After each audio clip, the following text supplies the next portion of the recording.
Dad, do you want to hit us with your vampire laugh? Vampires, are not given to the humor. We prefer a sneer. Maybe you can hum the theme song. Won't hold it against you if you get parts wrong. While the memory's not too strong, there's a piece of you from a time long gone. So while these fuzzy warm feelings remain, the question we ask is still the same. Is it a treasure or just plain lame? Is this still good? Hello and welcome to another... Oh, I was just backing you up. Place full of Draculas. Okay. Hello and welcome to another episode of Is This Still Good? Oops, all Dracula edition. Oops, all Draculas. We're here for a Halloween episode. What? And I'm very confused about the amount of Christmas decor that everyone's choosing to put up this time of year. I may have been sleeping for a little while, but be that as may, I'm Gavin, and I'm awake. I'm Sage, and I am getting there. And Tom. Oh, someone has risen from the dead and joined us. It's none other than my dad, Tom Murray. Welcome back to the podcast. Hello, children. The second sleepiest Murray.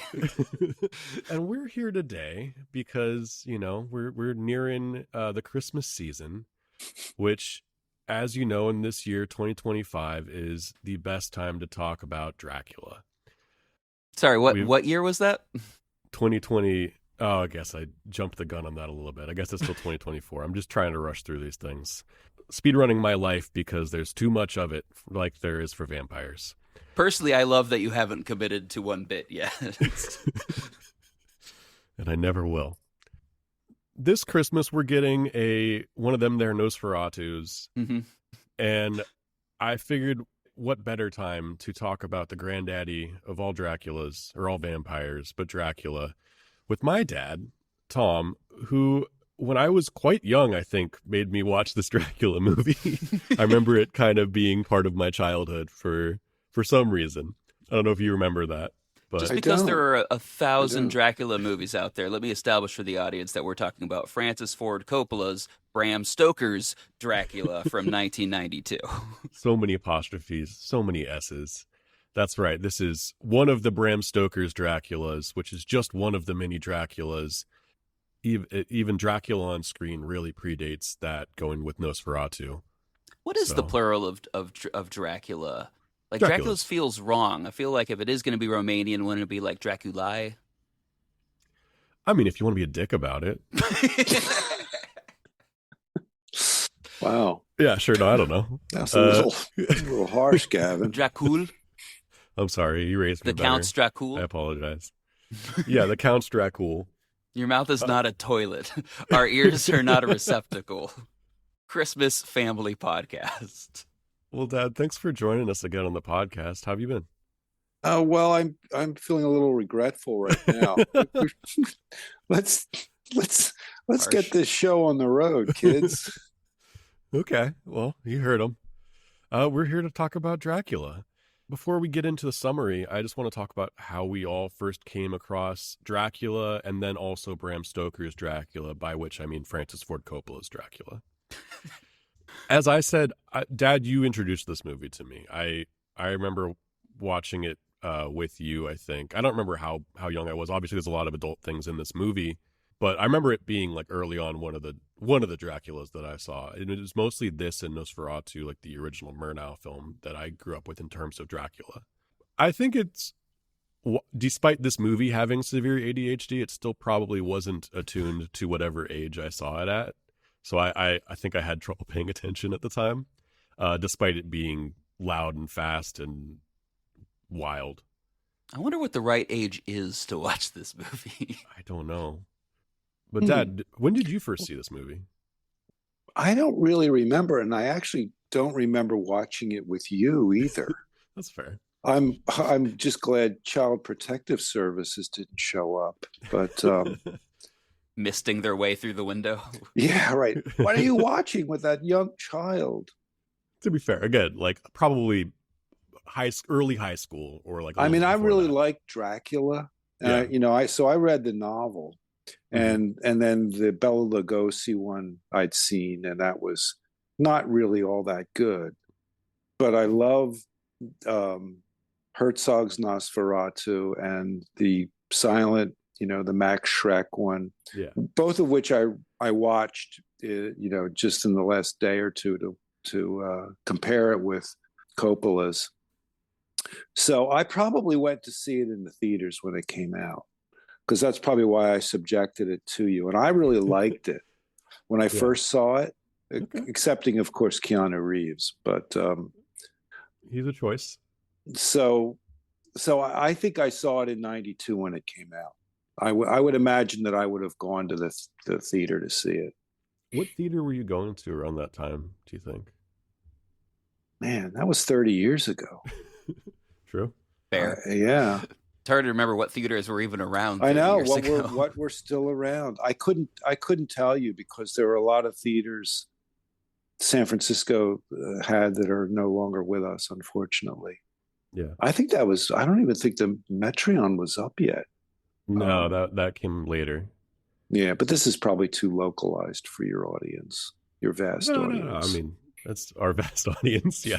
Yeah, no, we pretty much exclusively cater to 35-year-olds from San Francisco. So you're in the right wheelhouse. All right. Well, I'm in the zone then. Yeah, because I remember going to the Metreon as a kid when I would visit San Francisco, but I guess it wasn't a theater yet. It was, that weird. No, I mean, where the wild things are in the PlayStation Store. The theater was immediate, but it wasn't. Yeah. But I don't think it really came on the scene until I was like conscious. I remember it opening. I feel like. Do you? Yeah, I think so. Yeah, I mean, the PlayStation Store was a big deal because it was like a free arcade. Yeah, right. My parents were getting me a PlayStation. Yeah, I had to do that shit myself. When do you think you first read Dracula? I think I was in my 20s. I think I read it after college, so I was probably in my 20s or 30s, and I loved it.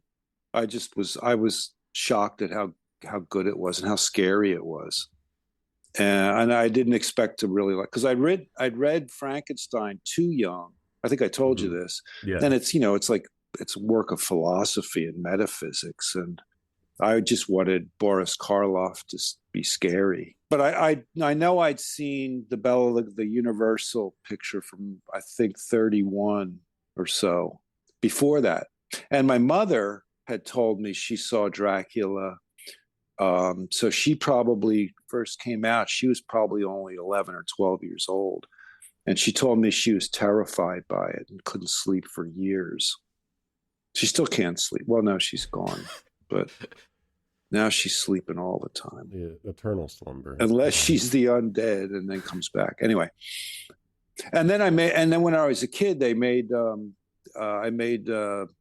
models. You could buy kits to make models of all the Universal monsters. So I made Dracula and Frankenstein, the Wolfman, and I wish I still had them. And these movies were on television all the time during Halloween. It was very easy to see the old classics. I thought you were going to mention Abbott and Costello meet the Dracula. Yeah, I saw Abbott and Costello meet. I think they met all of them. They met everyone. I think all of the monsters showed up in that. Yeah. And I saw that at a kid's birthday party. His dad had a film projector, and he showed us a bunch of movies, one of which was Abbott and Costello Meet Frankenstein. And I think Dracula shows up in that. I think that's the movie, which I loved. It was great. Cross promotion done right. Yeah. Yeah. Sage, when did you first meet your first Dracula? Oh God! So I came for the movie. I came at it through Coppola. As a teenager, as an aspiring film prick, I of course sought out Godfather, Godfather 2, all of those.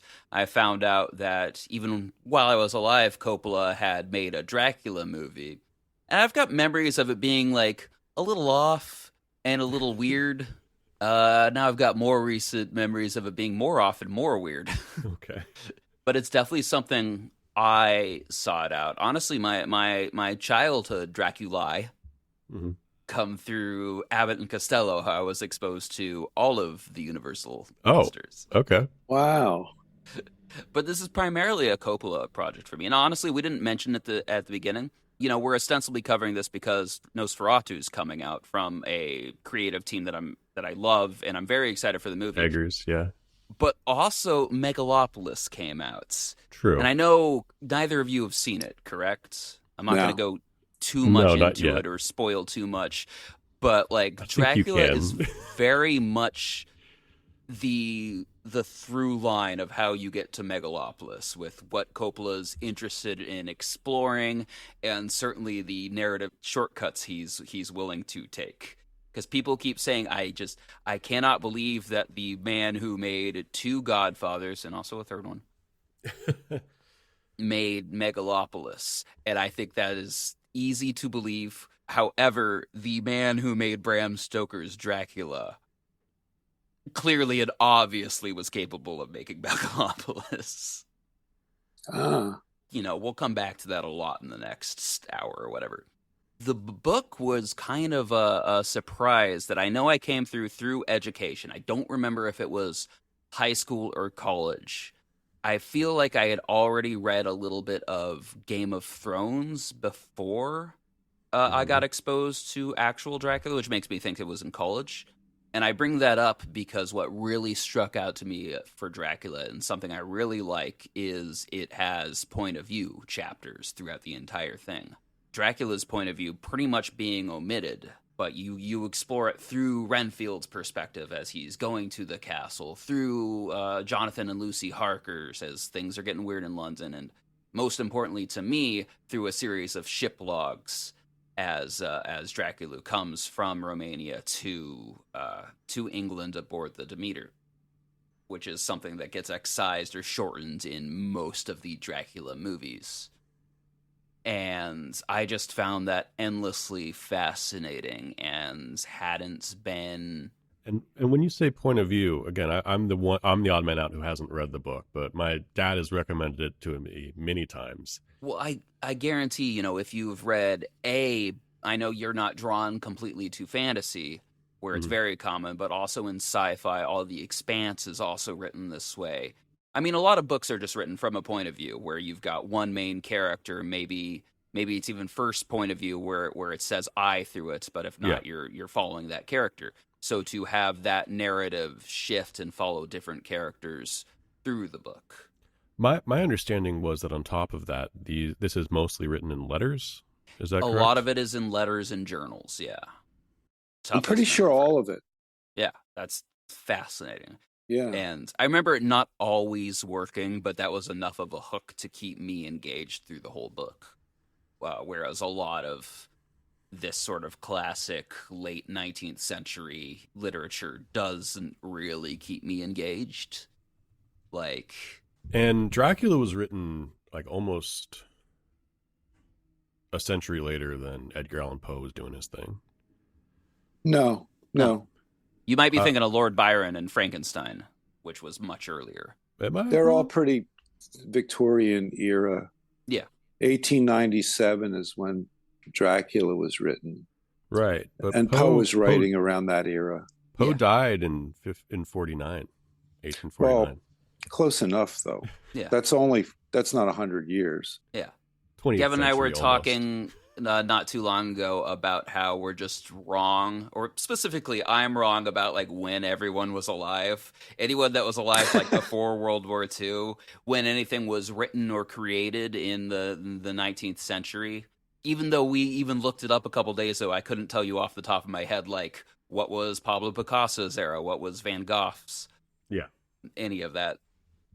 It just they were all alive sometime between 1800 and World War II, and some of them were still active as artists during World War II. It's pretty crazy. Sympathize with you. It's difficult to keep historical eras, in your head.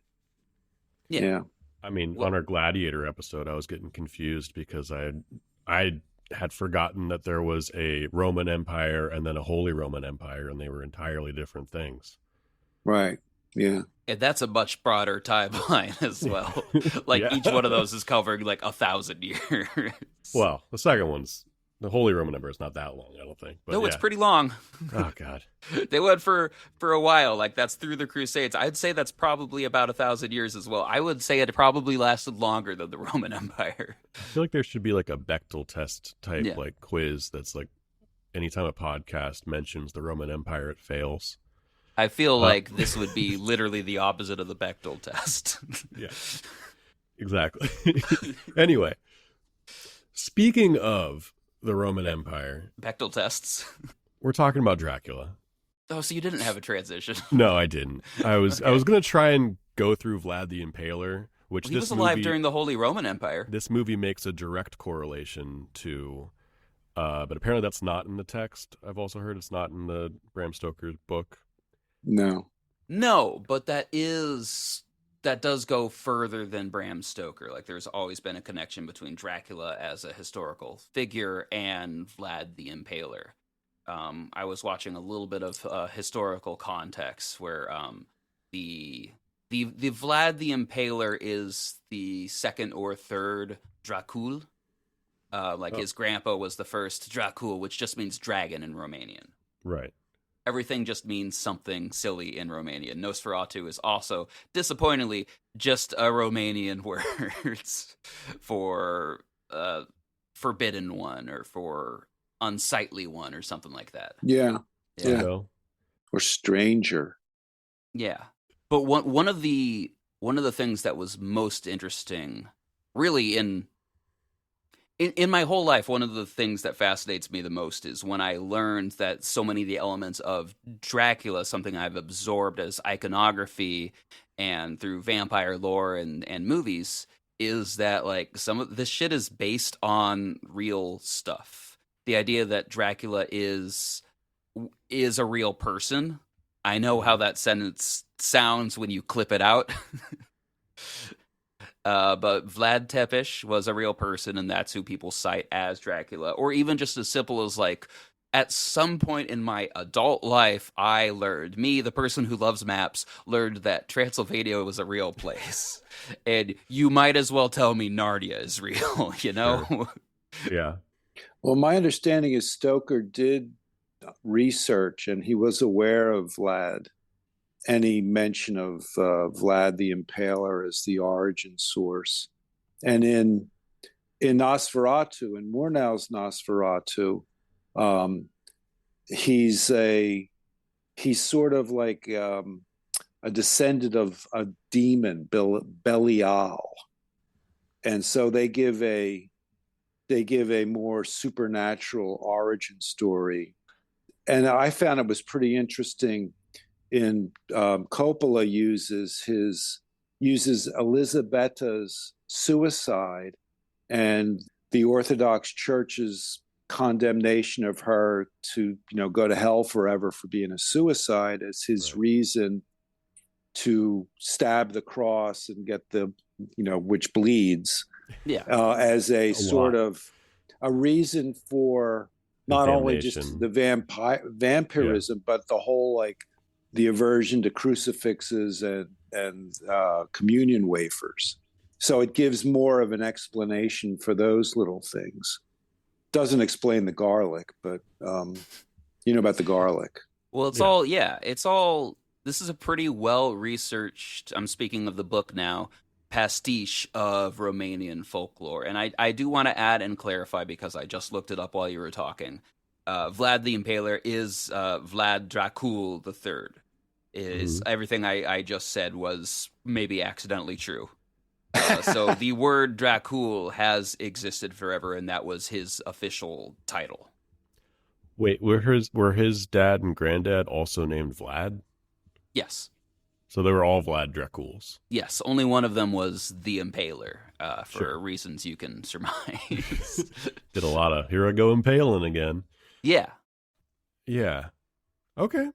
I mean, and I do want to get into, I'd love to spend some time on vampire rules, because out of all the like spooky monsters with rules, I think vampires and Dracula are the most bendy and silly, which I enjoy for that reason.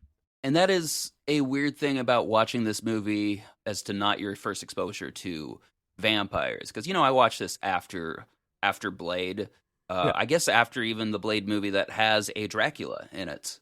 Sure. Yeah. I mean, Dracula, usually, like, I'd seen him meet Batman. I'd seen him meet Scooby-Doo.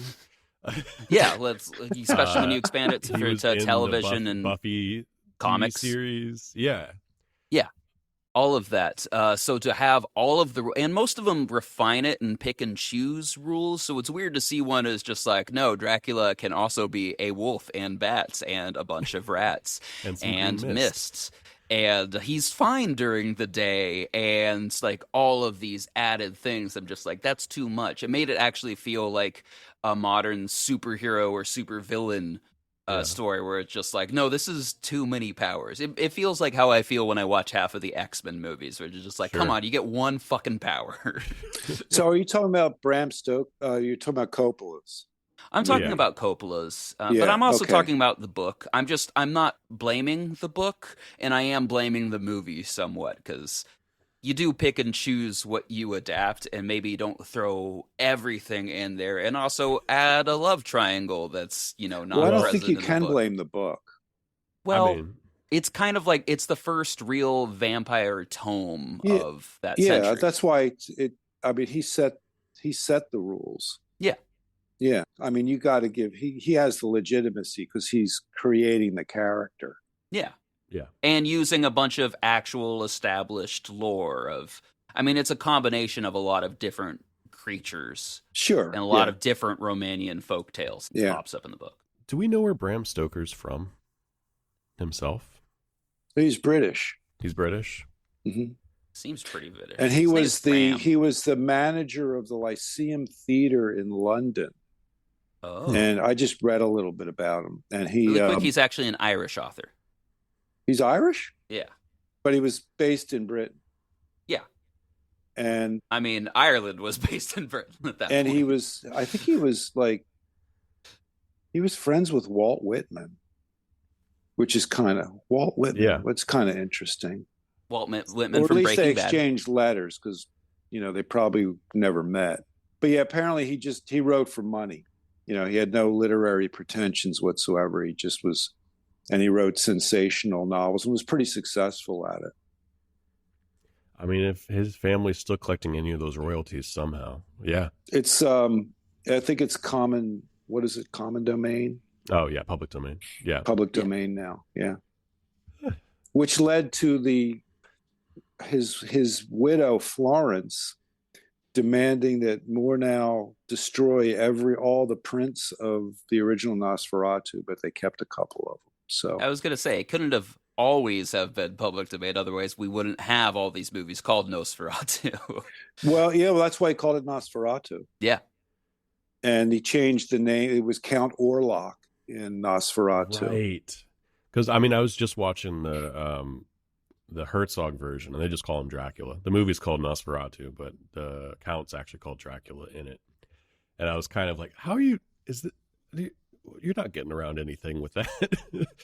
It's just a title at that point. But it's like the character's public domain, but maybe the movie rights aren't. I don't know. This would have been a useful thing to look into before we do our Dracula Nosferatu episode. Well, speaking of our Dracula Nosferatu episode, I think it's about time we summarize this movie so that as we're nitpicking it, people know, at least in broad strokes, because that's going to be the best I can do, what this movie is about, because a lot happens in it. Sage says, not me, visually, for the listeners at home. Absolutely not. This is just, it's such a mess. Yeah. All right. I'm gonna do my best here. I'm gonna get all the names wrong too. Jonathan Harkness is in love with a girl, and they're ready to get married. And Mina Murray, but he's kind of a broke boy. He wants to be a little. It's also Jonathan Harker. He wants to be a little bit more established before he gets married. He's a little embarrassed because I think she comes from some wealth, or at least has a lot of wealthy friends. He is given this big opportunity to go to Transylvania and help do a real estate deal with a count. And he's like, great, that sounds like my ticket. Let's postpone this wedding. I'm going to go make a bunch of money. I'll be back, babe. Don't worry about it. And she's like, cool, I'll wait for you. That sounds great. He goes off into the towards Transylvania to meet this count. As he's on his way, everyone's like, "You're going where? You shouldn't do that." And people keep like slipping him crosses and saying prayers over him, and he's like, "This is a lot. This is some weird culture that I'm getting into." He does eventually arrive at the castle. Immediately, things are spooky. Like he's dropped by locals next to a bunch of wolves, and then like a carriage comes up, and this person with an impossibly long arm just scoops him up and puts him in a carriage. And it's a dark and stormy night, and he meets Dracula at the castle, who looks a bit like Mom. Mom is based on him in Futurama, so he's got a giant like kind of 80s feeling hairdo, maybe like this weird mix of Victorian and beehive. And it's Gary Oldman portraying him. He's very wrinkly and very quick to anger too. You know, he's talking about how he sees Jonathan's cross that he wears that he was given, and he draws a sword and nearly attacks him with it. And he's like, "This guy's a little weird, a little jumpy." But you know, I need to make some money, so let's do this deal. And Dracula's like, "Cool, you hang here. I'm going to go to London and check out this place. But I insist you be take the hospitality of my drafty castle." And so Jonathan hangs out in this castle, getting increasingly more worried. He walks into rooms where he starts hearing voices, blankets come alive. Only he's being sexually assaulted and romanced by weird talking ghosts. It's all over the place. Things are weird, but, you know, he needs money, so he's not going to leave. Dracula, on the other hand, goes to London, starts hanging out with Jonathan's wife, who's been, you know, left alone. She's got a blonde friend who's very flirty and has a bunch of suitors. And all the suitors, eventually she picks one, they're going to get married, but then she's attracted to a giant wolf demon that shows up outside of her window. Jonathan's wife or fiance sees this and like rushes to kind of save her, but then turns out that wolf is Dracula, and he's like, "Hey, I'm invisible, you can't see me." And she's like, "Damn, what was that? I can't see anything. It must not have been anything, but my friend sure looks like she was sexually assaulted, and now she's ill." And luckily one of her exes is a doctor, so he brings in his tutor doctor, who's also a vampire hunter, and is like, "This looks like the work of vampires." So they all start looking around for a vampire, and she starts hanging out with a new foreign guy who's hanging out in town, who's like a young, sexy Gary Oldman. Turns out he's Dracula. She starts kind of falling for Dracula, but then it's like, no, I gotta go marry Jonathan, who's escaped and is in a convent. So they get married. Everyone's hunting vampires. Her and Dracula are like, you know, kind of still into each other, but not really talking about it. It's very, very high school. And then everyone fights a lot, and eventually she's turned into a vampire. People die, including Dracula, and it's kind of sad. We sort of lose track of Jonathan because we thought he was a main character, but he's kind of just a side piece in the story. And then it's kind of over. I lost the thread because I don't really know where the thread goes, to be honest. It starts getting really hard to keep track of because the things you expect to be happening are not what's happening. The things that are narratively rewarding and seem like they would be the right pacing solutions. Yeah, and I didn't even mention my favorite character is Dracula has a familiar. Tom Waits Renfield? Tom Waits is Renfield, who's just kind of in a prison most of the time.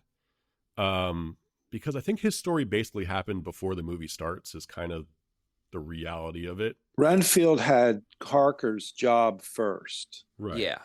The two biggest changes that Coppola made from the book to this, we talked about the opening prologue establishing Vlad Tepes cursing God and becoming a vampire because of his rejection of God, which also his wife who committed suicide is also played by Winona Ryder. So you've got a reincarnation aspect, or at the very least, he believes that John Harker's that Mina Murray. Mina Murray is.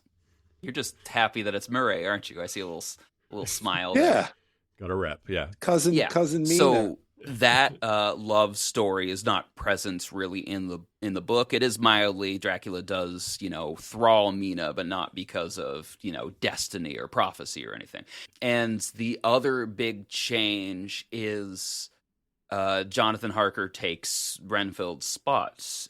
This story and most of the versions of Dracula that I've seen in other movies have Renfield's go to Romania and do all the real estate deal, which makes a lot more sense in some cases.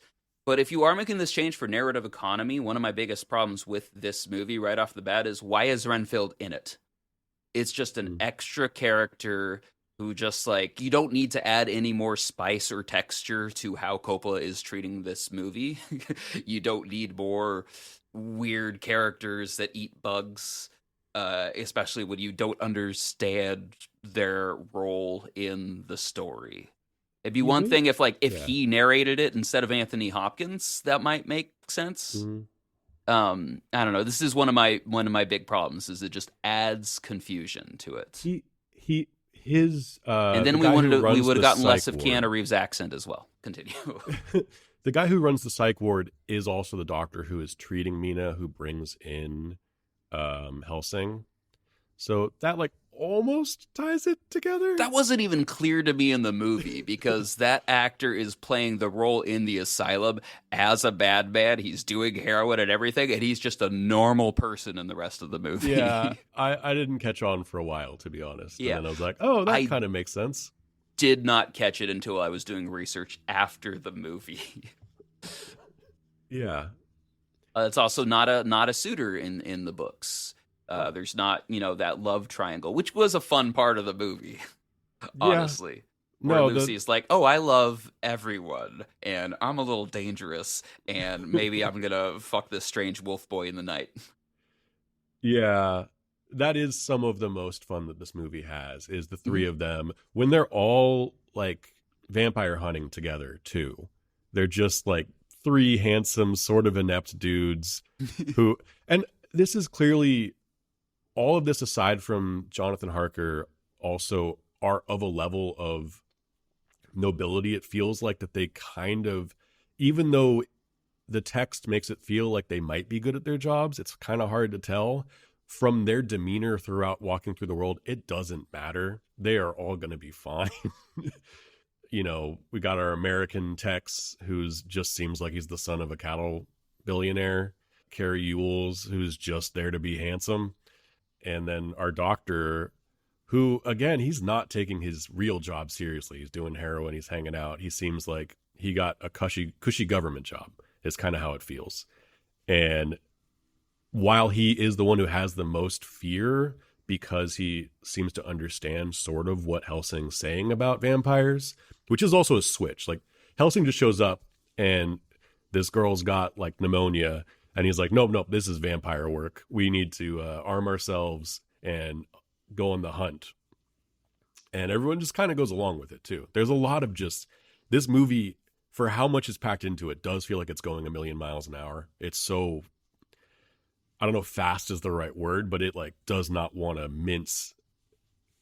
It just doesn't want to spend any time with anything. It's just kind of rushing through between crazy visuals, very short scenes that feel like they're cut off way after they would have started in a normal movie, and then end before a movie would also end them. There's just so much, just progression in this. It's just always moving forward. I have some suggestions. Okay. So after, you get the Vlad the Impaler thing in the very beginning, and he's got this amazing suit of armor, like he's a red demon. Okay. And there's a lot of red in the back, silhouettes in the background in the battle scenes. So it's very this movie won 3 Oscars, one for costume, one for makeup, and one for sound editing, and it was up for I think art direction. So the visual stuff is really, really interesting to me. So when you're introduced to Mina and Lucy has red hair. She doesn't have, she's not a blonde. She's a redhead, red and green. So Mina is always wearing green. And there's a lot of like the complementary color, green and red, are throughout this movie. Yeah. And it's in this sort of like Victorian fantasy land where it's very stage set looking to things. They're in these, Lucy's from Wealth, Mina's not. Jonathan goes off, and remember, Mina is reading from the Kama Sutra, and she's interrupted by Lucy. Yeah. So there's this whole sexual undertone. Lucy is a flirt and a tease, and she's got these three guys that are after her, and she's manipulating them. And Mina's shocked but really aroused. And before Jonathan leaves, she tries to kind of jump on his bones, but he's the prude, not her, in a way. So, and this came out in 1992 in like pretty much the height of the AIDS epidemic. So so the whole idea of blood and disease runs through all the vampire stuff. Yeah. The supposition is that Bram Stoker himself suffered from syphilis. In the Herzog and Murnau, the plague is significant in the story, and rats and all that stuff. I found it really interesting just from the visuals with all the red and green back and forth. When he goes off to the castle, Dracula is wearing this double bouffant sort of hair, like he's got double beehive hair, and he's got this incredibly long red robe. And when he would leave a room, it would take like a half an hour after he's left the room for that cape to trail around like a river of blood. I found that really, really beautiful. There's with the visuals of that too, that some of the best stuff is in the castle when they do so much work with Dracula's shadow on the walls, which like we think about the Walter Murnau Nosferatu, like where the shadow is larger than the even being, and it's like it looms over everything.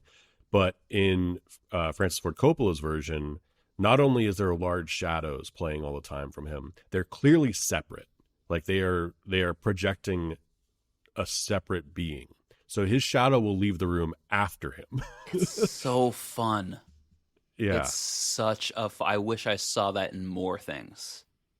I don't need an explanation for it. That's the one thing I'll add, and hopefully it doesn't sound like I'm nitpicking book versus movie, because I truly don't care. But I do think it is fascinating that he tripled down on shadow play when in Dracula does not cast a shadow. Right, yeah. He doesn't. I mean, it's famous, vampires famously don't have a reflection in mirrors. That's something that's been pretty consistent across vampire iconography. And there's a fun mirror shot in here too. Yeah. They cast no reflection or shadow. Except in this movie. Yeah. And I wouldn't trade that for a thing. I think that's the most valuable thing this movie gave me. I thought the Van Helsing character was really funny. He plays as like this autistic guy that has no sense of propriety whatsoever. And they'll ask him like, "Well, how did she suffer much?"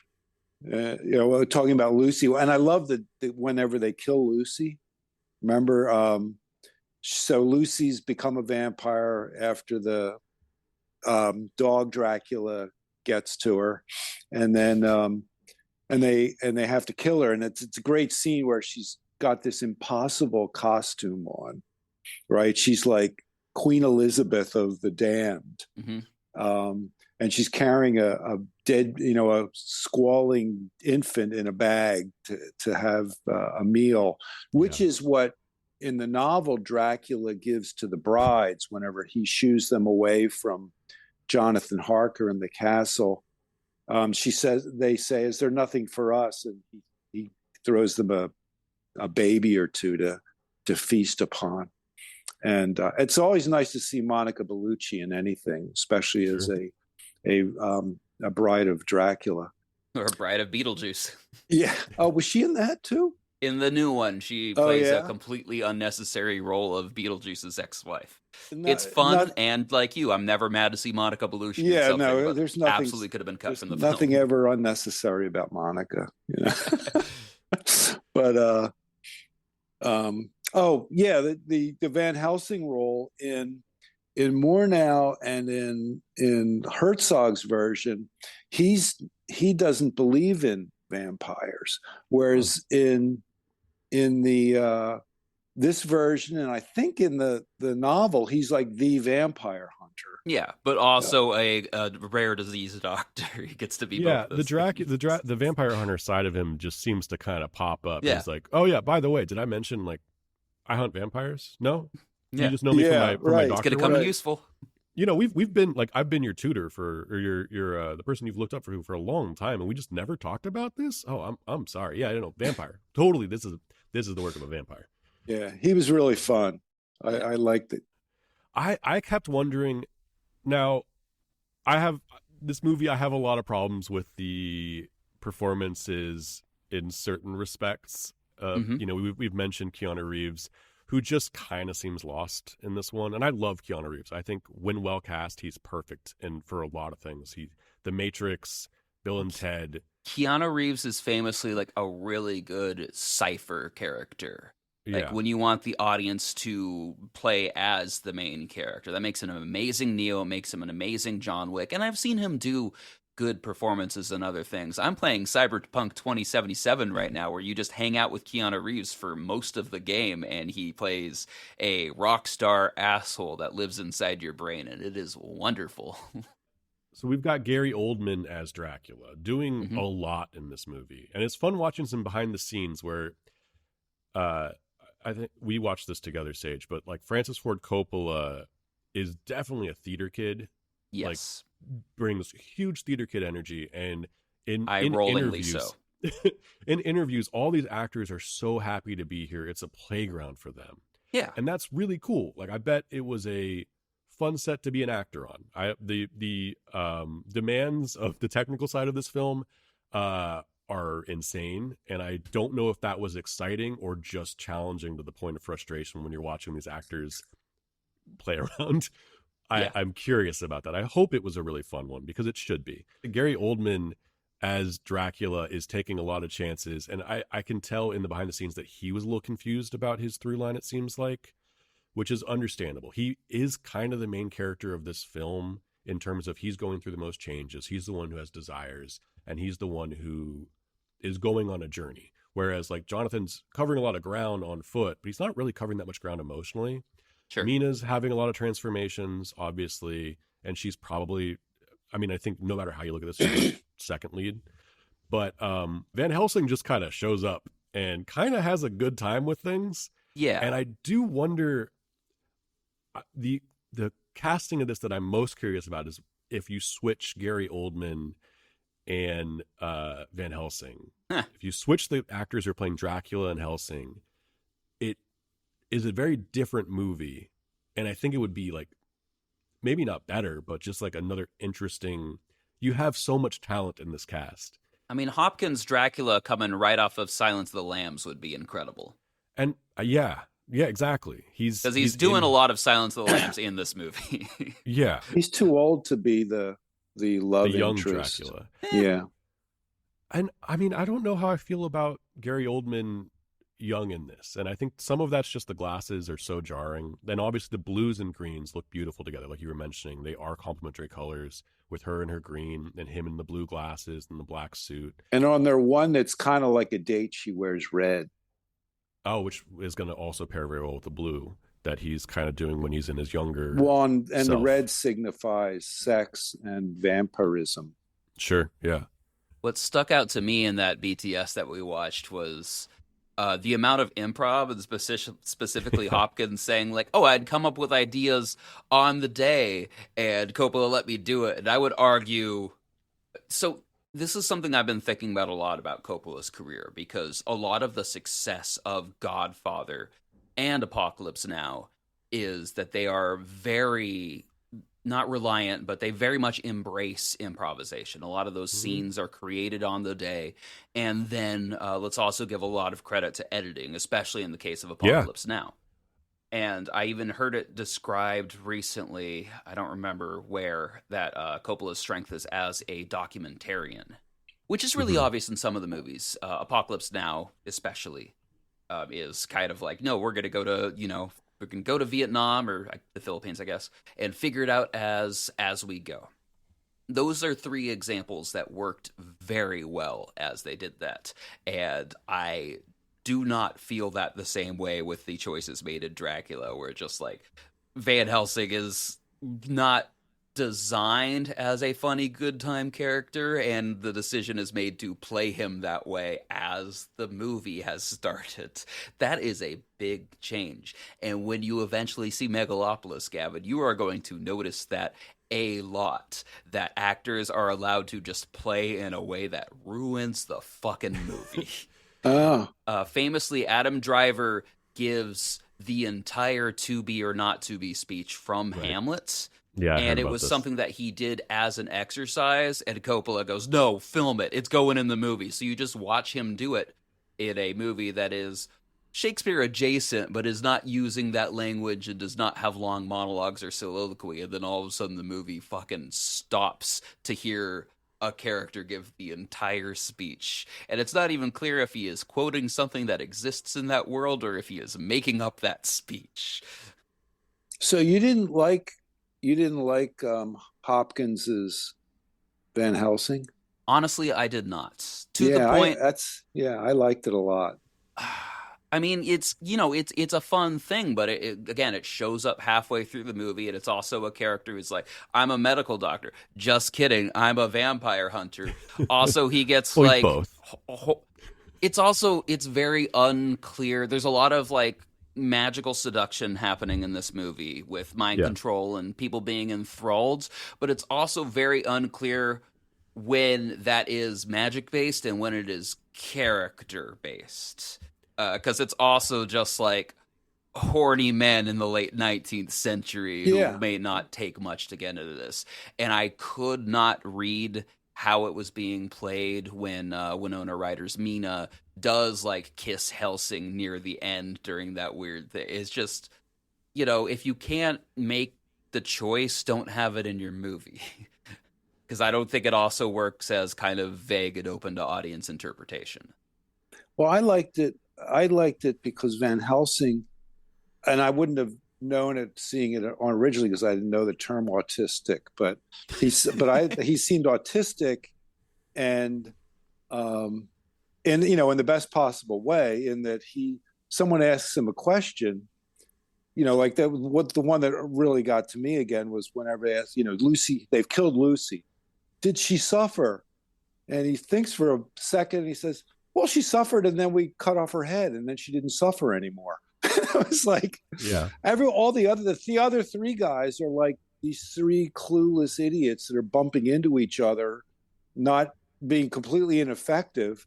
And then Van Helsing shows up with a sense of humor and just doesn't care what you think about and then right after they cut off her head, right?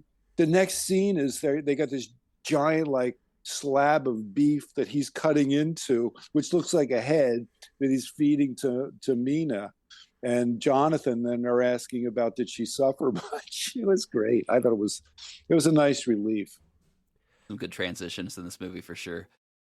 Yeah, he's definitely the comedy relief of this film, which needed. I mean, maybe a lot of this movie is comedy relief. The tone of this movie is mind-boggling. It's a rom horror com. Yeah. I found myself asking that question. Is a lot of this like comedy that doesn't work for me? Because I now truly believe like Coppola and I do not have the same sense of humor at all.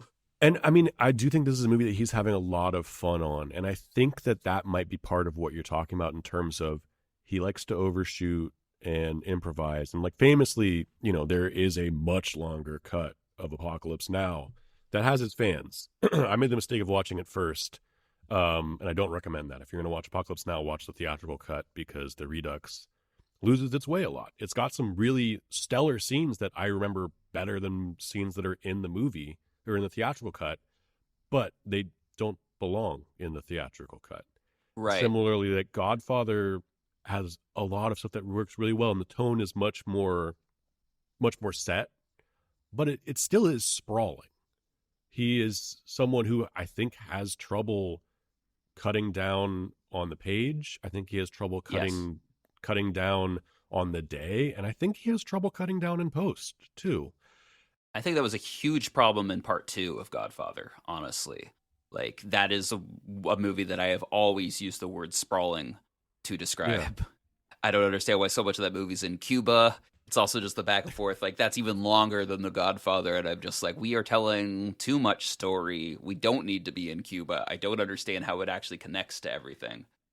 Well, I think this movie, like, maybe to get down to the running length that it has, which is relatively short, I think, for a Coppola film, it feels weirdly paced in certain places because it is actually shorter than I think he probably wanted it to be, I'm sure.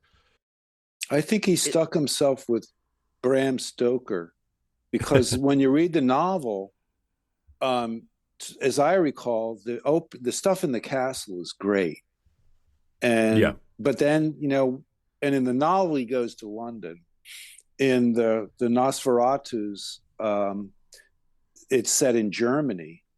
And in the novel, there is that long chase back to Transylvania, which gets kind of tedious in the novel too. Like, all the good stuff is kind of Now, when you over. say chase, is that Harker chasing Dracula back to?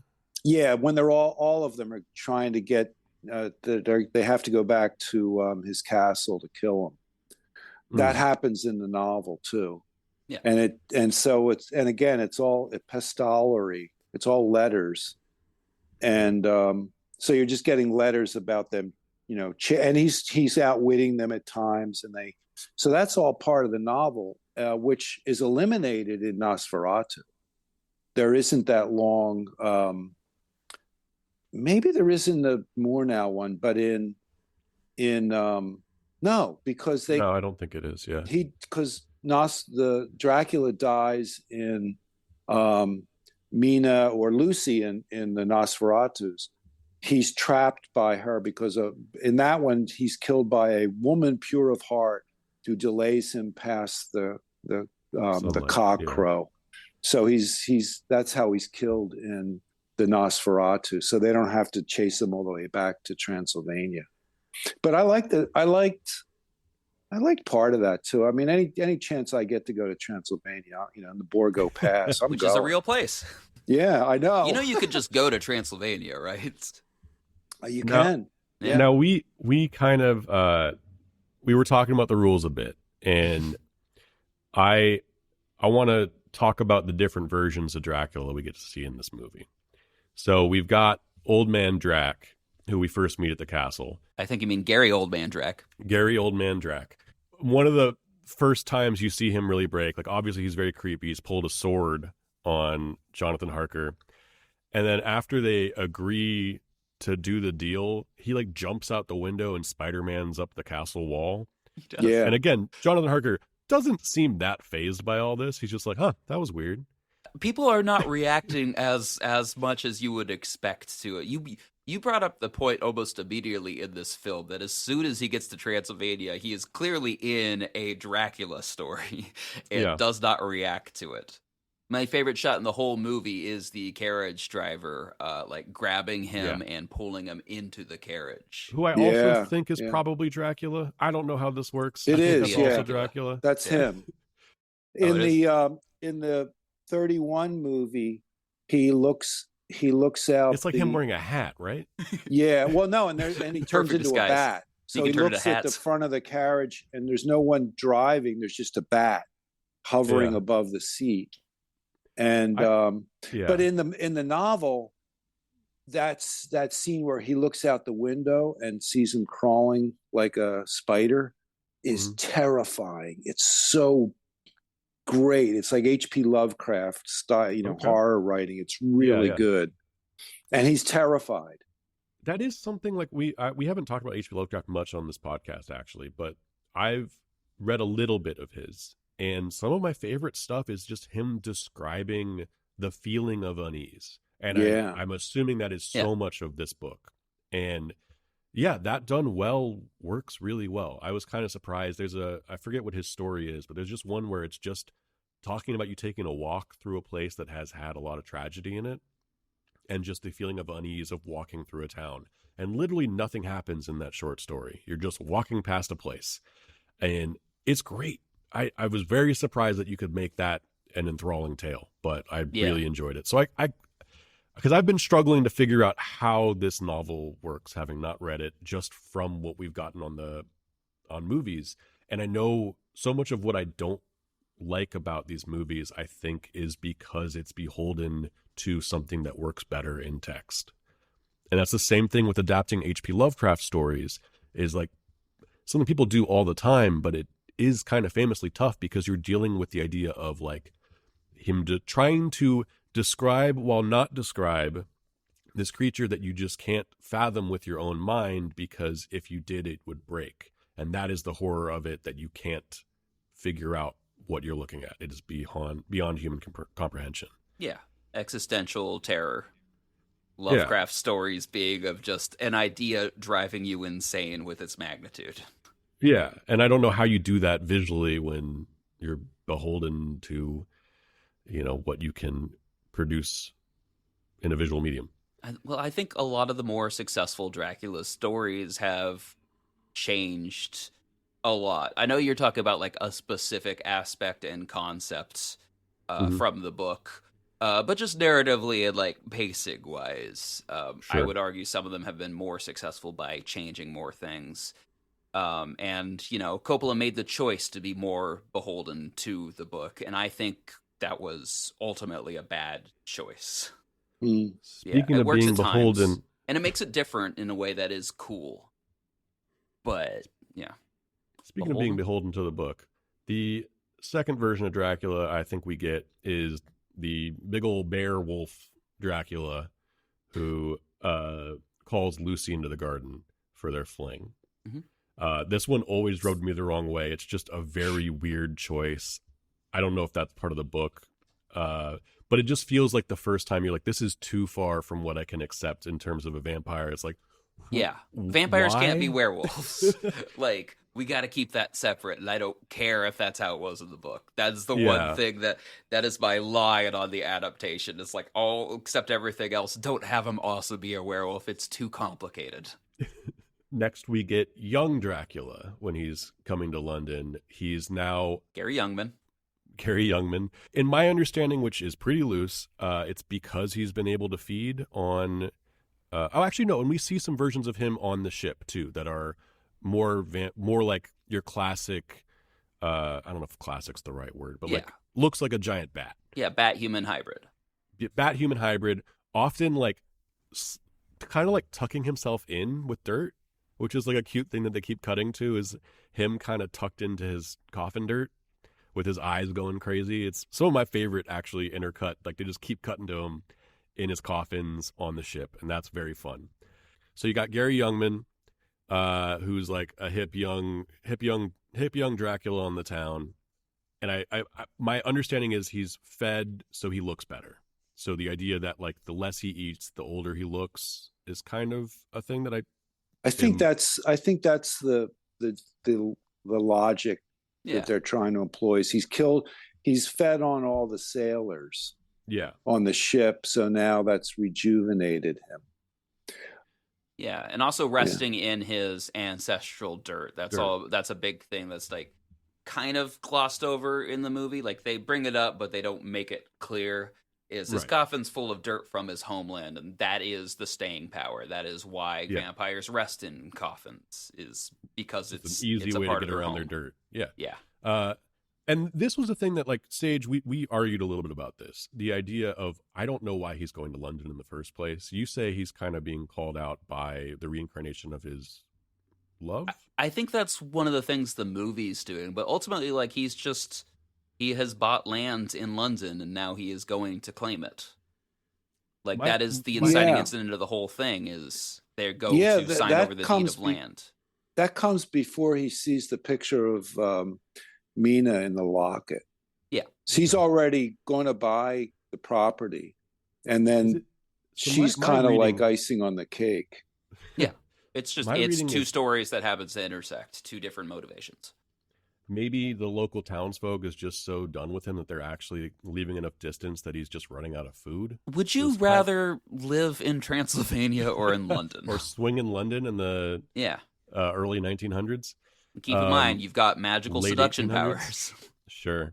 Yeah, I guess we haven't seen a swinging 60s version of Dracula yet. But it's interesting, too. I thought it was really fun that whenever she agrees to go out with him in a way, they go to the movies and they see like a porn movie. Yeah. Which was like... Yeah, it's a pretty big jump from like, whoa, I've got a boyfriend and he probably wouldn't like me hanging out with a random dude. Yeah. To like, well, I'm not the kind of girl who hangs out at a porno theater with a random dude. Look, he's done his Jedi mind powers at that point. I think that's very astute. I think it's like she was kind of bored with Jonathan. Yeah, Jonathan was kind of like not very interesting, and now this prince. He's not. Yeah. He's really not. This right. movie, I and that's think, not just Keanu Reeves. That like, pretty well. A lot of versions of Jonathan Harker. Yeah, that's the character. Yeah. Yeah. I haven't brought it up yet, but I also watched Dracula Dead and Loving It last night. The Mel Brooks send-up largely of this movie, although in a lot of ways it is more faithful to the novel. And one of the things it does excellently is like a real send-up of just stodgy British culture where Mina keeps trying to fuck him. And I can't, I'm British. I absolutely can't. We've only been engaged for 5 years. All right, next version of Dracula, and I think the final one, or no, we got two more. So we've got Dracula turning into green mist and coming in through Mina's window. Sure, yeah. We have Dracula being hunted and turning into a pile of rats. Yes. When he's slaughtered. Bats, rats, and hats. Bats, rats, and hats. Yeah. Hats. He is wearing quite the hat when he's Gary Youngman. That's how you can't tell it's Dracula. The final Dracula that I can think of is like his kind of much more classic 80s scary vampire transformed look, which is more similar to like what you get in Lost Boys, more similar to what you get in I can't remember the name of that movie, Fright Night. Mm-hmm. Like the finale of Fright Night, which is a beautiful terrifying creature. That's the last Dracula we get. That's the one everyone's fighting at the end, and that's how he goes down. Am I missing any Draculas? I think you hit like 6 Draculas. I can't. It's a lot of Draculas. There's a lot of looks else. in this. Maybe you count Shadow Dracula. Sure. That's another Dracula. I do think that aside from the pile of rats and the green mist, all of these are actually Gary Oldman in costume. You don't think one of the greatest actors of our generation can turn into a pile of rats, okay? But just like kudos to the patience of having to sit in the makeup chair for that long and then being told to improv while you're that was my like favorite 4 part hours of the BTS. of makeup. Is he's in full bat mode and he's like, all right, for this take you're just gonna go up and you're gonna scare him, and Oldman's so excited for it, and all I could think of is just like, you woke up at 2 a.m. to get in a makeup chair for 10 hours and now they're just fucking around with your time. When you think about like Scream, one of the famous moments in that is like over the phone, Wes Craven is talking over the phone to Drew Barrymore, and he's describing like terrible things about killing puppies or like some news story to make her like cry and freak out over the phone. And this movie just feels like that's 100% of what we're doing, is watching Francis Ford Coppola just be weird around actors and encourage them to be weird in front of the camera. It's just like this very weird version of Gothic summer camp. To reiterate one thing about like, if we enter our cinematography corner for a brief moment as well, we've talked a lot about like how wild just what they're trying to put on screen is. And I think that almost undersells how wild it is visually presented, because there are so many strange transitions and just choices being made. And this is 92, so we've got CGI starting to make some way in the world, but it's actually really he's taken a very practical way of approaching most of this stuff, and for that reason I think so much of it does look great. It's all very strange choices, but they're being sold to the 10th power. I read about that, and apparently Coppola insisted on no CGI. Everything's analog. Yeah. I think they have to be making some room in post for like some of their split screen stuff. I don't think well, I guess that's not CGI, that's just editing. Yeah. But yeah. No, and it all looks great. Like we've talked several times already about the carriage sequence where he scoops up Jonathan Harker and slams him in the thing, or like, him climbing up the walls and stuff. It looks great. It all looks very silly, but like some of the montage stuff very in this. Well. I always think about like the train riding on top of the book. Even that was done with a weird forced perspective thing. Yeah. Yeah. No, there's a lot of travel in this movie, and it's told very visually, like compellingly. They pass time in this movie very well. What little they have of the Demeter, the montage of that is like thrilling and engaging. Yeah. Yeah. And I was reading about, I think it was Murnau. He just spliced in a bunch of film from a documentary in his Nosferatu, because he didn't have the budget to go out on a boat.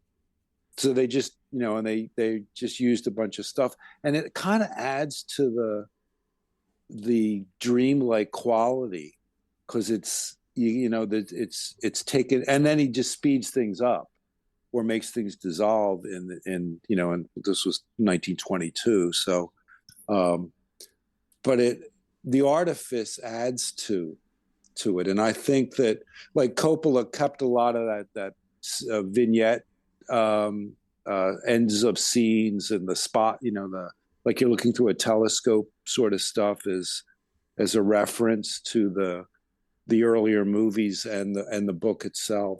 And it has a storybook quality to it. Yeah, definitely. Which I really like that this time around.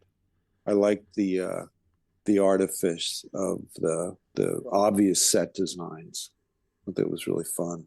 There's a very objective quality to the Voyage of the Demeter in this one, I feel like, where it's interesting thinking about the idea of like changing subjectivity or changing point of view throughout the movie. Because at first we are very much in Jonathan Harker's story. The Voyage of the Demeter in this one, I feel like we kind of are, that's when we're stepping away from his point of view in a certain sense. Mm-hmm. The story is really splitting. And talking about other versions, I'd only recently just seen Herzog's version of that.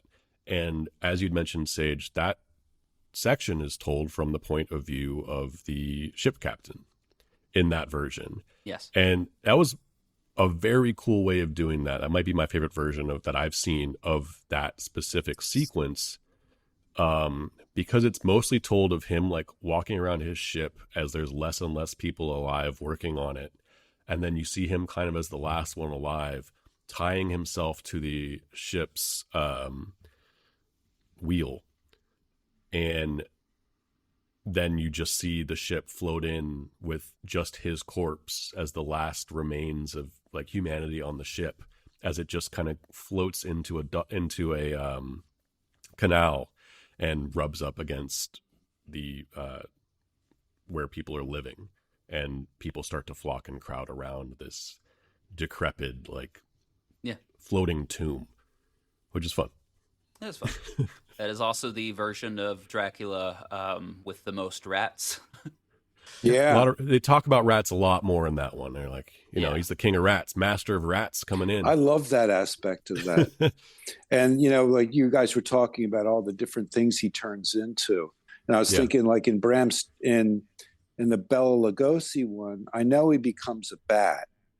Yeah. And I can't think of whether he becomes a wolf, but I think that's part of it too. He can become a wolf. And then in Herzog's, the fact that he becomes a rat, like a pack of rats, I think it's a really cool part of that telling of the story, and the whole plague thing. It's something I'm really looking also forward to in the new one, if they do keep Eggers that, to Nosferatu. watch the guy who did The Witch just go ham on some rats. Yeah. Yeah. That could be great. Yeah. I'm almost a little concerned about, someone who cares a lot about fidelity to text, because as much as The Witch is by far my favorite film of his, and I know it was almost entirely actually taken from journal entries written along in the time that it takes place. And I hope he makes some choices. That's all. Like, Well, I mean, I would assume it. What do you? I'm a little confused. You say it's like based off of journal entries. The Witch Oh, was okay. the language was taken Oh, clear. entirely from. Well, I would think the choice that he's making Nosferatu and not Dracula, when I think the rights are available for both, means he's not making, a Dracula It just adaptation. sounds, it And just sounds Nosferatu, hipper. It's more inherently, A24. kind of do whatever you want. Sure. I mean, I guess. I mean, Herzog made Nosferatu because of Nosferatu, I think. And I think Eggers is in a similar place where he's like, the German expressionism of it all is what I am intrigued by. Yeah. And I think that's really cool. Yeah. That'd be my guess. That, I mean, he would call it Dracula if he, didn't want to give a nod to Herzog and Murnau. Yeah. Yeah. Or just to make a creepier title. Gavin's right. It's a great title. It just rolls off the tongue great. So does Dracula. What do you think? Like, so I think of Herzog made Nosferatu in the 90s, 70s, 70s, yeah. That's late 75, I think, 75. But Lucy sort of sacrifices herself to Nosferatu by keeping him past the crowing of the cock. Right. But she also gets into it. As you watch that death scene, she doesn't have to keep him. The cock is already crowed. He's already doomed, but she pulls him back for more. And then Jonathan leaves as a vampire. Remember? Mm. He's a vampire by the end of it, and he rides. She's Van Helsing, or she is trapped. She's trapped him with the hosts, the communion hosts. He gets the maid. He stiffs Van Helsing, says he's committed a murder when the cops come. The maid he gets to sweep up the hosts, and he gets on a horse and rides away. He's a vampire now, which completely upends the story. It's almost like Herzog was going for a sequel. Nosferatu with number 2, which isn't in Murnau's version, although the way that Nosferatu is destroyed is also by the Lucy Mina character, right? And she doesn't survive. And in Coppola's version, Mina is absolved she's almost a vampire, but she kills the vampire, which sets her free, which also is true in the Bela Lugosi version. And Van Helsing uses a communion host on her forehead to kind of slow the process down so she doesn't completely turn into a vampire. I don't know. It's just interesting how they've well, it's that same, like, vampires and Draculas, they're just like the loosest versions of rules. And there's been times where you murder what is it? Lost Boys talks about the head vampire all the time. Yeah. You kill the head vampire and the rest of the bloodsuckers will die. And this one, like, sometimes you kill an interview with a vampire, it doesn't seem to really matter. You kill a vampire, you're still fine. In Dracula, this one, you kill the sire that made you, and the curse is reversed. Well, I guess rather than the rules of vampirism, I was trying to get at what's the zeitgeist? And I think the zeitgeist is always, with the vampire thing, is the sexual thing. Sure. So Stoker's, let's say he has syphilis, it's a warning against, it's basically like a lot of horror movies, like the slasher movies. It's all like, it's a warning against sex, really. Because, like all the, like you take off your clothes in a slasher movie and then the slasher shows up and kills you. Yeah. And then there's a big, what's the zeitgeist now? So young men. It's constantly changing, and this is something that I've been looking for a segue into. We talked about this briefly on our Lost Boys episode, but vampires have always been, to a certain extent, about the fear of corruption of the innocents. Ultimately, Dracula is about foreigners coming to fuck your women. Yeah, right. And there's been a weird thing where, like, there are more vampire movies and more popularity of them during Democratic administrations, and there are more zombie movies and increased popularity during Republican Makes administration. perfect sense. And it Makes is like the perfect minority party, sense. what are they really afraid of during that time? It has to be coincidence because of how long it takes to make movies, but we've got some zombie movies coming up. We have some zombie movies coming up. But you had, like, during Bush, you had, like, a lot of zombie movies, and it was a lot of a liberal audience really afraid about having their rights taken away and being kind and consumerism. Zombies are consumerism. Yeah, it's the idea of being mindless and being a mass and losing your individuality. Similar to the Matrix, where it's like, things are okay, but we feel stuck. Yeah. Whereas, I've always, and when you talk about slasher movies, part of the mentality of that is in a repressed culture too, being able to show something that is racier or sexier while showing the consequences of giving into those desires. And it's kind of painting you both as, look at you pervert showing up to watch like naked girls in the woods, and if you give into these desires, you're going to get murdered. That's the way that you can get away with like making racier stuff. And I think that Dracula definitely leans into that. Like there are a lot of boobs in this movie, and there's a lot of people getting their heads cut off. This is also the start of a series of vampire movies in the 90s, speaking kind of with Interview with the Vampire and like really important text in that way. And then, like I said, we start moving into 28 Days Later, Dawn of the Dead, or like a bunch of revivals of those during Bush. And then it pretty quickly pivots to Twilight and a lot more vampire movies during Obama. I love the idea of Twilight as political propaganda. No, but like it does speak to what people are afraid of to a certain extent. Sure. Yeah. Well, and then Buffy the Vampire Slayer was probably both the movie and the show were started during Clinton administration. And incredibly popular. Yeah. Too. Almost like dating tips for girls. There's a Dracula in that one, right? There definitely is a Dracula. Well, it's vampires. I mean, well, no, but there is a Dracula. He is a recurring character. In Buffy. He's a big bad. Yeah. Mm-hmm. Oh, I didn't know that. He's one of the big bads. Yeah, there's a Dracula. Yeah, it's not like the show is far from focused on Dracula. He's just one of the many. Many vampires. I'm surprised I didn't know there was a Dracula in there because Elia, Gavin's sister,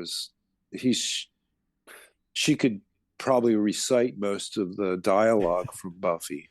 She's watched it so many times. It's quotable. Yeah, you made a bear. Unmake it.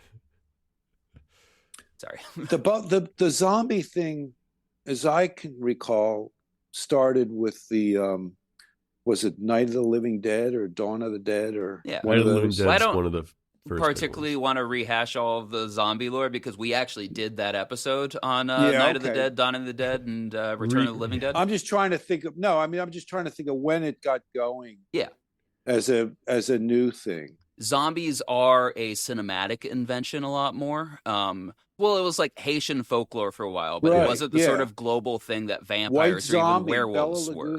Bela Lugosi was in a movie also called was White in one Zombie. of the first zombie movies. Yeah, like our modern interpretation of zombies is like 100% from cinema, whereas vampires go and werewolves go back thousands and thousands of years. Right. Yeah. So which was also a weird thing to learn. Yeah. Yeah, I love the idea of like it's interesting you mentioned like just getting into folklore too, and the idea of like vampires as something that does pop up in a lot of cultures. Like I've mentioned Mr. Vampire, which is the Chinese hopping vampires, is part of culture. There's a lot of like just the idea of something that sucks your living essence or whatever out of you is very common throughout the world, and it's cool that like such a culture that like in my mind hasn't had when I think of Romania, I don't think of anything except for a foreign accent and vampires. I think about Sebastian Stan. That's reflects more on me than like the culture. I'm not trying to, that's just to be clear.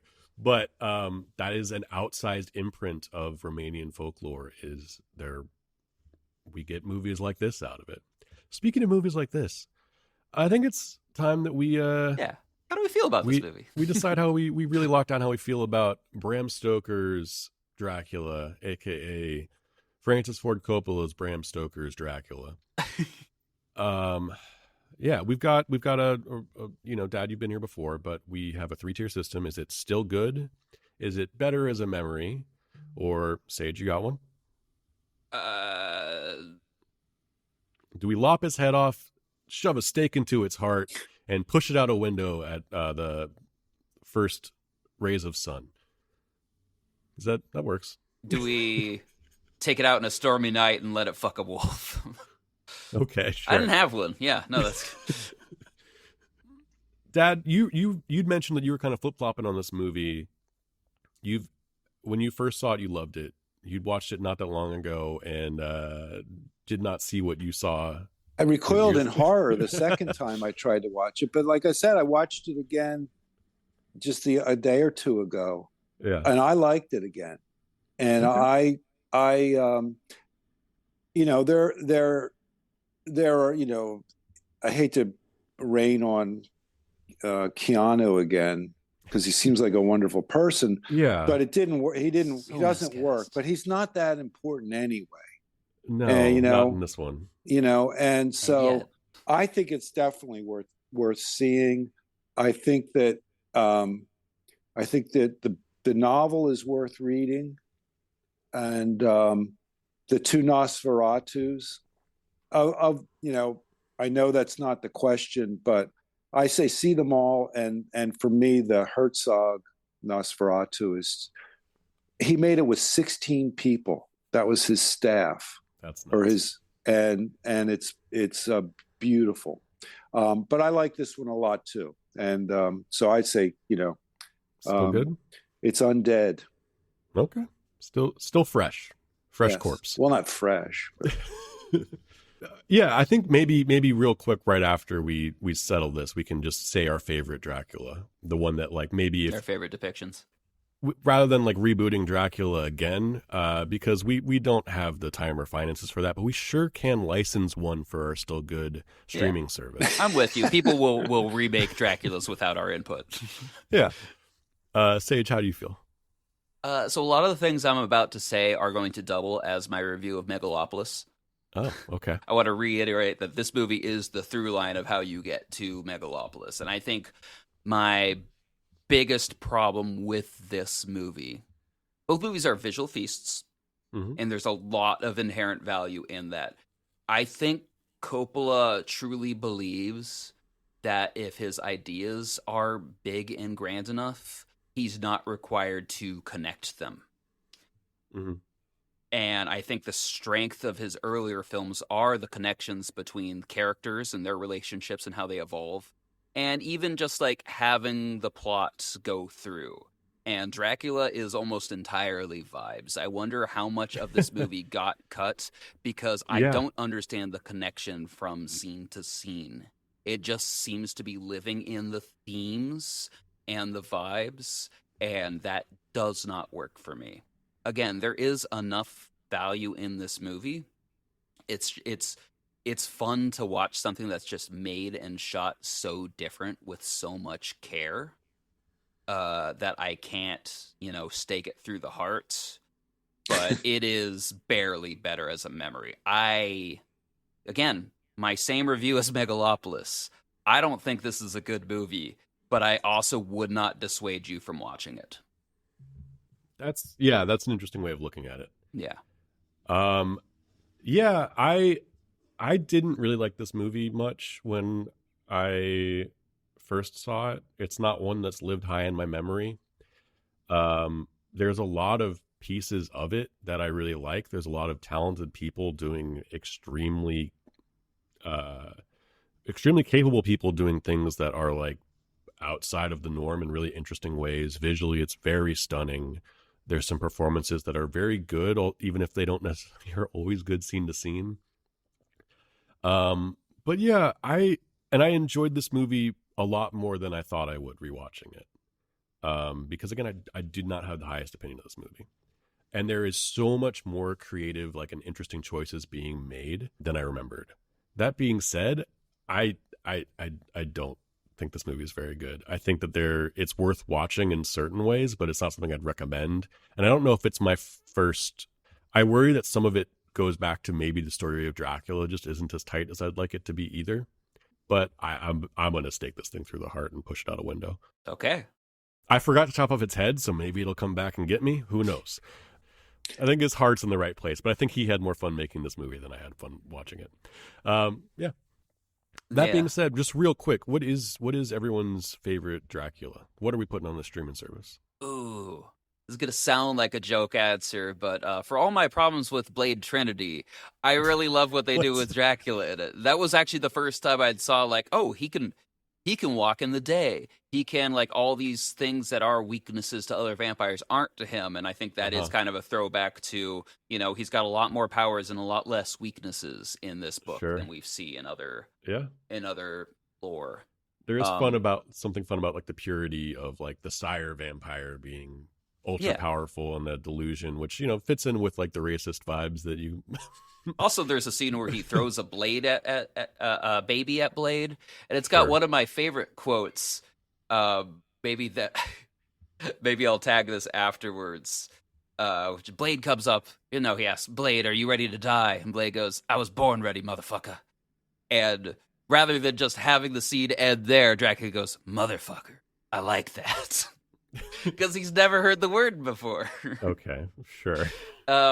My more serious answer is it's a movie you don't love and I like a lot more. The recent Voyage of the Demeter has Dracula as just a monster. He basically plays the role of a xenomorph in it. It's like you think about what that character is in the Alien franchise, just picking people off. He is unknowable. He's scary. I love the design, and I also just like seeing a full version of that movie. I agree with you that like that movie ends stupidly, but as usual, that doesn't bother me and take away from an entire movie the way it does for you. Same argument as we've had about Arrival. I think part of it is sometimes I'm just too excited going into a movie, and when I'm that disappointed, I take it pretty hard. Yeah, like, and I love the idea of doing a movie that's just the Voyage of the Demeter. I think that's fascinating. I also maybe I didn't want it, but I like the idea of doing an alien that is a vampire movie on a ship. That does sound fun. But like then you wind up comparing it to Alien, and that's just unfair to anything. So that's rough. I've got a quick third one that I'm sure no one else is going to say, but I think this needs to get out there, and it's the only other time that I've seen a full telling of the last Voyage of the Demeter, and this is Netflix's Dracula series. Okay. Not Castlevania, although that's a secret fourth recommendation. Okay. But it is the guy who did Sherlock telling a wildly audacious Dracula story that takes so many risks and twists, but has just a phenomenal lead performance from Claes Bang, who I wouldn't be surprised if he shows up in Nosferatu because he is one of the leads in The Northman, Robert Eggers' previous film. I don't want to spoil what happens in that, but it's 3 episodes. The first episode is very much, Renfield going to Transylvania to deal with that part of the story. The second episode is just Dracula on a boat. And then the third episode is in London with a twist that's very hard to see coming. So you recommending just the second episode? Or I'm recommending all of it. Okay. But like it is a very fun telling of Voyage of the Demeter as well. And Dad, how about you? What's your favorite Dracula? Herzog's. Yeah, Nosferatu. Yeah, but I would watch that along with Murnau's, because it's he followed it really pretty closely, and it's got Klaus Kinski playing the Count, and he brings a frailty. He doesn't turn into anything other than himself, and you can see this. He's just suffering being being Dracula. And then it's got Isabella Adjani plays Lucy, the Mina character is Lucy in that version. And the way they're set up, she looks like, she almost looks more like a silent film actress than the woman that plays the character in the Murnau version. She has this, Yeah. Well, you've seen it, so you know the way the deep set makeup, which is Almost always on her when she's sleeping, when she's awake. Yeah, she's almost waxy looking, and and I love it's like watching paintings too. It's very beautiful.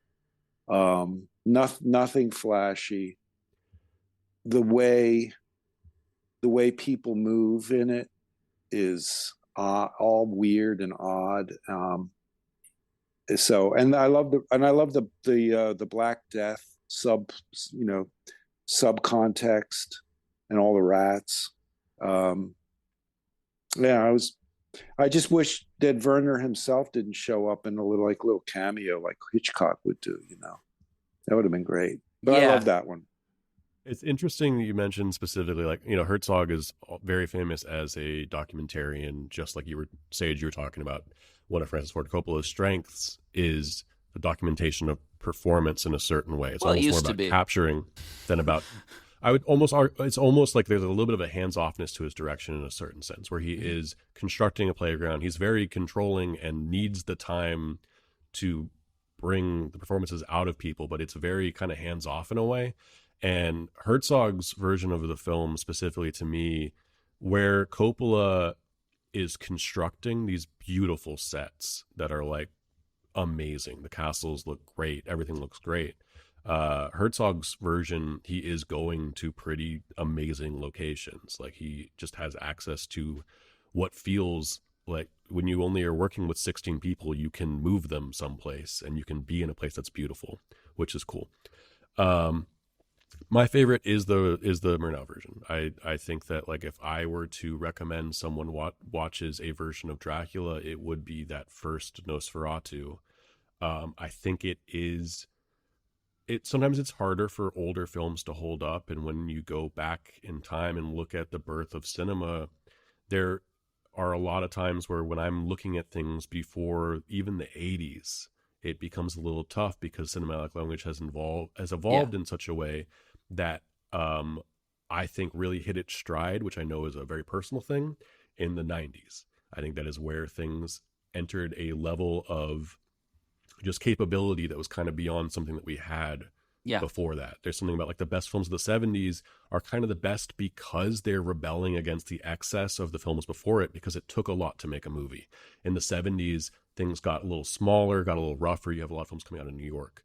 And the early places of film, they were treated more like it's one step past photography, and they can be kind of boring.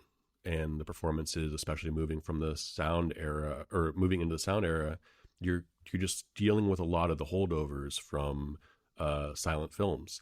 But Nosferatu feels like a different medium because it is the most painterly and outside that, German expressionism is worth looking at because it doesn't feel like, it feels like something that people have drawn inspiration from, but it feels locked in a time. And it's really cool to see that. And Max Schreck as Count Orlok, his presence is incredible. And there's a reason that a movie that I was also kind of disappointed by is The Shadow of the Vampire, which I really wanted to like. And I think it's an amazing idea to look at Max Schreck's interpretation because he doesn't feel human. And that's something that most of the other Dracula movies, he's still a man who became a monster. In Count Orlok in the original Nosferatu feels like a monster pretending to be a man. And I can't imagine him ever being human. And that's really fun. So yeah, that's the one I'd recommend. I think that there's a lot of really creative stuff, but go watch the original Rebel adaptation that he got sued over and lost a lot of money and had to burn all the copies of the film. So somehow he survived. Well, I'm not going to top that monologue. Tom, Well, Dad, thank you so much for joining us again. Oh, my Appreciate you coming pleasure. back. I hope you had a good time. it's always such a pleasure to hear your perspective on these films. I did have a questions or Sure. for you, Sage. More. Did you ever see One from the Heart? One from the Heart. Why does that sound familiar? That's I a don't think I have. Coppola movie. Oh, I don't think I've seen any of it. That's the 80s one, right? Check that out, because what you were describing with Megalopolis, it made me think of One from the Heart, which flopped. Yeah. Mm-hmm. But it's a Coppola movie, very, very visual. I don't remember anything about the storyline, but it's got Nastassja Kinski at the height of her beauty. Okay. It's Nick Cage too, right? I don't remember. It might only be. think it That is. sounds Her, familiar. really. But he's also in Wild at Heart, so we could be getting those confused. You might be right. Yeah. I know how your brain works at this point, Gavin. Not well. But you should check that out. And I'll check out The Voyage of the Demeter. Yeah. Yeah, you'll probably like it more than Gavin. Probably, actually, Dad. You would enjoy it.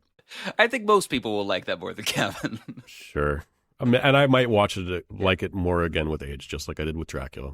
Anyway, you can find us on socials at StillGoodPod on Instagram. We have an email. I don't know. Find it. Listen to another episode. We mention it.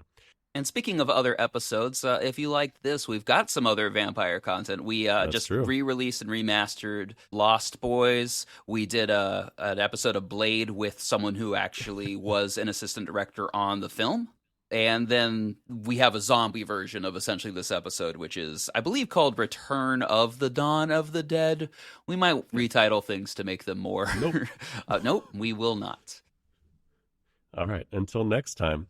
Happy Christmas, y'all. Happy holidays. Happy whatever you celebrate. Go hug a Christmas tree and punch a snowman for me. And as always, ah. Okay, bye.